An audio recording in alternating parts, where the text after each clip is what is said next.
Bonjour à toutes et à tous, bienvenue dans Cinefiles pour cette critique. Et aujourd'hui, Astérix et Obélix au service de sa majesté.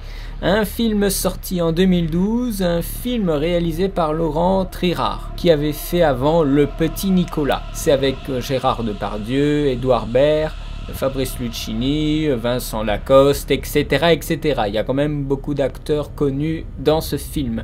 C'est un film qui a coûté plus de 60 millions d'euros. C'est un film qui dure 1h50. Et qu'est-ce qu'il raconte ce film? Pendant le règne de César, les Romains décident d'envahir la Grande-Bretagne. Mais il y a un village qui résiste et qui va demander de l'aide auprès d'Astérix et Obélix pour qu'ils apportent un tonneau de potions magiques pour sauver ce village et sauver le pays.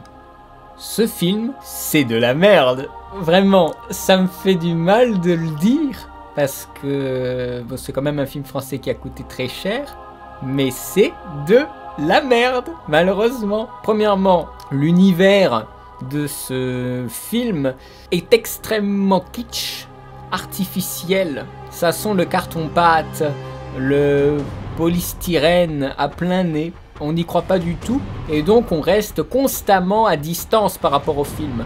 Ça fait toc, à un tel point que quand il y a des plans réels, en hélicoptère par exemple, ou des plans généraux, où nous les voyons circuler dans la nature, et ben on a presque l'impression que la nature également, elle fait toc.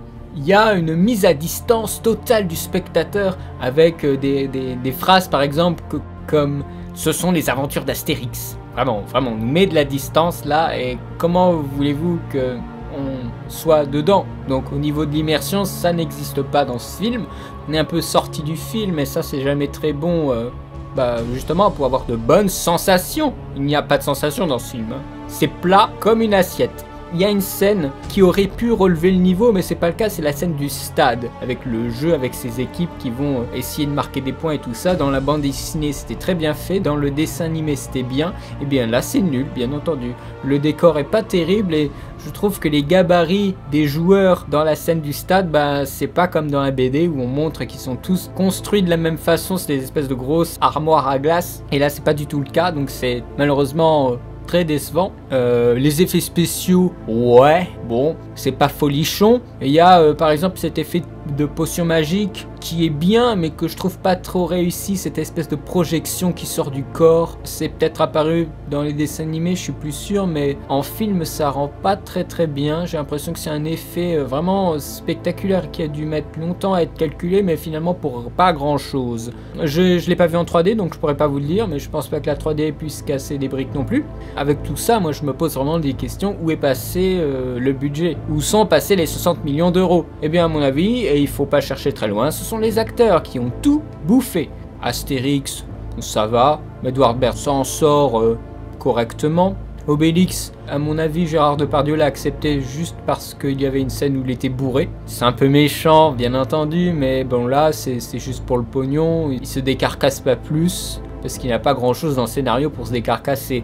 Le jeu d'acteur est au niveau du scénario, c'est-à-dire tout pourri. C'est un casting finalement trop prestigieux, qui fait écho bien sûr à ces salaires d'acteurs français trop payés dont on parle souvent ces derniers temps. Fabrice Luchini, voilà, bon, il fait son show. What else, j'ai envie de dire, what else? Pour moi, de toute façon, le meilleur César, ça reste celui du premier, Gottfried John, qui était vraiment un super César, grand, extrêmement fin, très noble, fier et sérieux.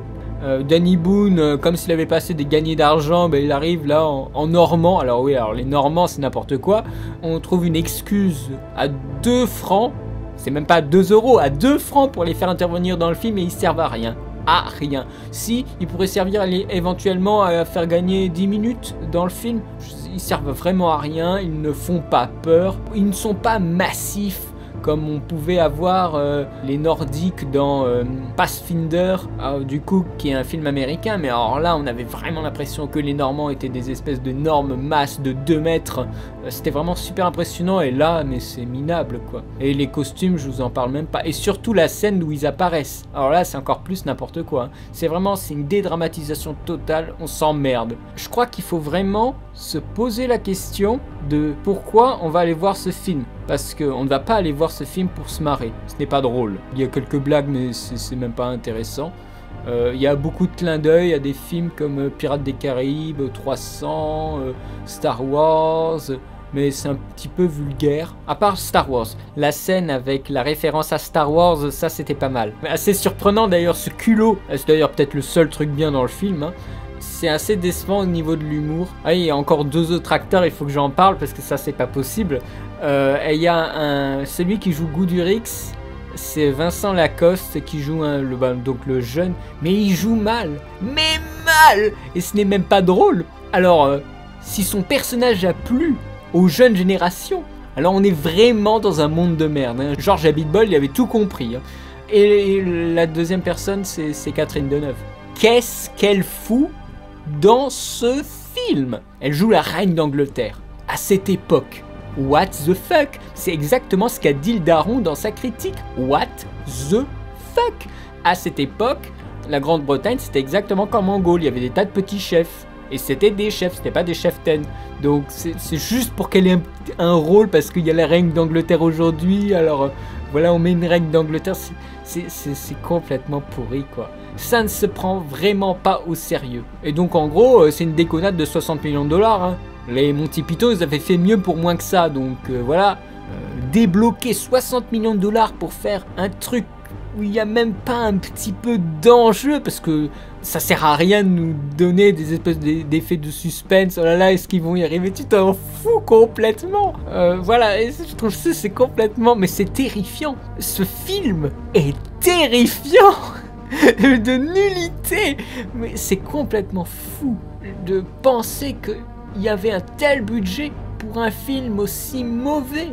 Ce qui m'agace, c'est que ce film a eu autant d'argent alors qu'il y a d'autres films qui auraient pu avoir un peu plus pour que ça soit plus intéressant. Je veux dire, c'est un truc de fou. Voilà. Ce film, c'est un truc de fou.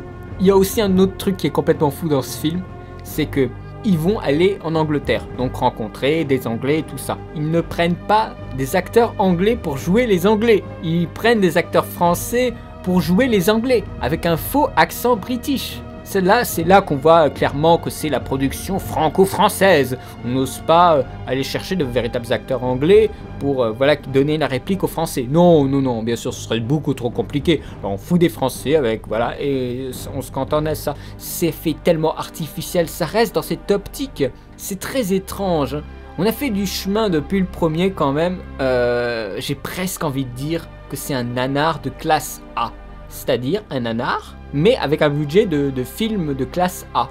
Les budgets importants, mais le film se retrouve nanarisé. Et, des fois, on te crée du suspense, mais ça sert à rien. La musique, elle a 10 ans de retard, la musique. Et le pire, c'est qu'on va continuer dans cette voie. J'en suis certain. C'est incroyable.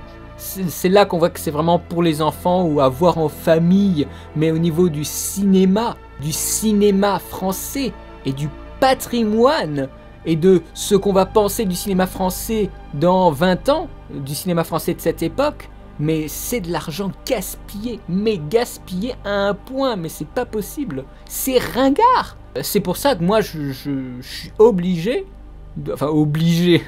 façon de parler, moi je lui mets 8 sur 20, et encore je pourrais baisser plus bas. Ce qui est trop marrant, c'est que plus j'écrivais mes notes et mes remarques sur ce film, et plus je baissais la note de point en point. C'était trop marrant.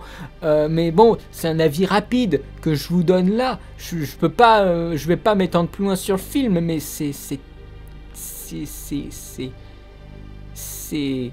je sais pas quoi. Je voudrais aimer ce film, mais je peux pas.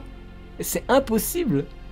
Voilà, donc j'espère que ma critique vous aura servi. C'est un peu une critique en retard, j'en conviens, mais j'avais vraiment envie de parler de ça parce que c'est pas possible qu'on fasse des films pareils, quoi. Moi, j'ai vraiment hâte de voir la version de La Belle et la Bête de Christophe Gans, parce que lui, il sait quand même mettre en scène des choses intéressantes, et c'est un Français. Je me demande combien il aura reçu en argent pour faire sa Belle et la Bête. Ça m'intéresserait beaucoup, mais lui, il sait mettre des enjeux en place sans que ça soit ringard. Donc Voilà, ça c'est une production ratée, c'est raté. Et ce film n'a pas marché au cinéma, et c'est absolument évident. Bon, sur ce, j'ai terminé ma critique, j'espère qu'elle vous plaira. N'hésitez pas à poster des commentaires si vous avez aimé, et surtout pourquoi vous avez aimé. Si vous aimez voilà, les choses au second degré, ou justement l'artificialité totale, qu'on ne se prenne pas au sérieux. Mais dans ce cas-là, peut-être le budget est à revoir à la baisse, parce que c'est trop. Le budget est trop important pour faire quelque chose qui soit qu'une simple déconnade. C'est trop horrible. Enfin bref, voilà mon avis. J'attends le vôtre.